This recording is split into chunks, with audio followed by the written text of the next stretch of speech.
कहते हैं कि शिव महापुराण सुनने के बाद मेरा बाबा मुझे खाली नहीं भेजेगा।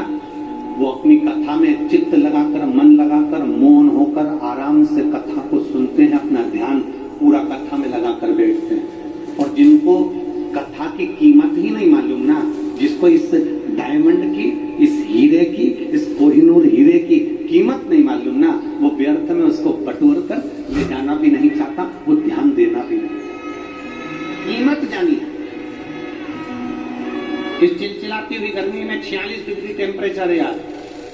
अब 46 डिग्री टेम्परेचर के अंदर आप सब 2-2, 3-3 घंटे पहले आकर बैठे हो। 1 बजे से 4 बजे तक कथा तुम्हें सुनना है तो तुम्हारा ध्यान, तुम्हारा केंद्र, तुम्हारी बुद्धि, तुम्हारा चित्त, तुम्हारा हृदय शंकर के चरणों में होना चाहिए। शिव चरणारविंद, अपने समय की जिसने कीमत जान ली, जो अपने समय को पहचान गया, जिसने अपने समय की कीमत को जान लिया, शंकर भगवान माता पार्वती जी से काशी में कहते हैं कि जो अपने समय की कीमत जान जाता है उसके समय को बदलने में देरी नहीं लगती, मैं स्वयं आगे रहकर उसका समय बदल दूं।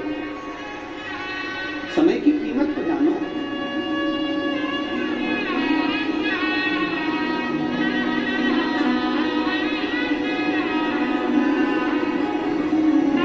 कोई आपको स्वीकार करने को तैयार नहीं होगा। पत्नी ने जो वचन किए, पत्नी ने जो बात करी, पति हो सकता है उसको स्वीकार करे ना करे। पति ने कुछ कहा, पत्नी स्वीकार करे कि नहीं करे मालूम नहीं। भाई ने कुछ कहा, भाई स्वीकार करे कि नहीं मालूम नहीं। बहन स्वीकार करे कि नहीं मालूम नहीं। माता पिता स्वीकार करे मालूम नहीं। पड़ोसी तुम्हारी बात को स्वीकार करे कि नहीं करे पता नहीं।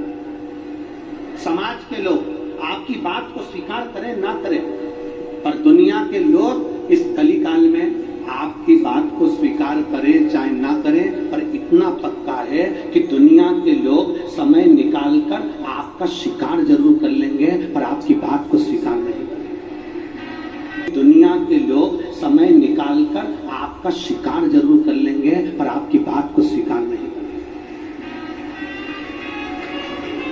आपका शिकार कर लेंगे।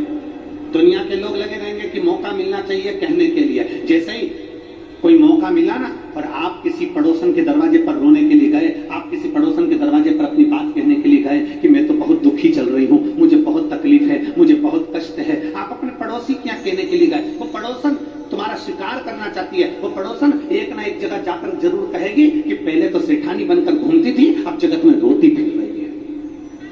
स्वीकार नहीं करेंगे वो आपकी बात को, स्वीकार नहीं करेंगे वो आपके वचन को, वो आपका शिकार करेंगे।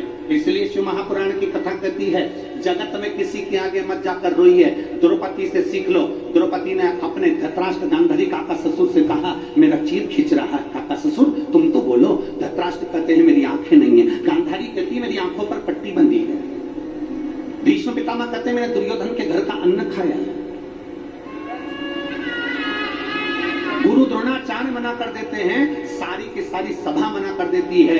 पांडव तक उठकर द्रौपदी के चीर को नहीं बचाते। तब द्रौपदी को समझ में आ गया कि ये पूरा संसार केवल देखने वाला है और तुम्हारे पर ठिठोली करने वाला है। ये पूरा संसार केवल तुम पर उंगली उठाने वाला है। ये पूरा संसार केवल तुम्हारी खामियां देखने वाला है। ये पूरा संसार तुम्हारी गलतियों को छांटने वाला है। तुम्हारी अच्छाई तुम कितना भी कर लो, अच्छाई थोड़े दिन करोगे लोग भूल जाएंगे, पर बुराई जीवन पर्यंत तक निकालते रहेंगे। द्रौपदी समझ गई ये यहाँ जितनी सभा में बैठे हैं ये कोई मेरा साथ नहीं देंगे। जब द्रौपदी ने जान लिया कि ये सब व्यर्थ है, तब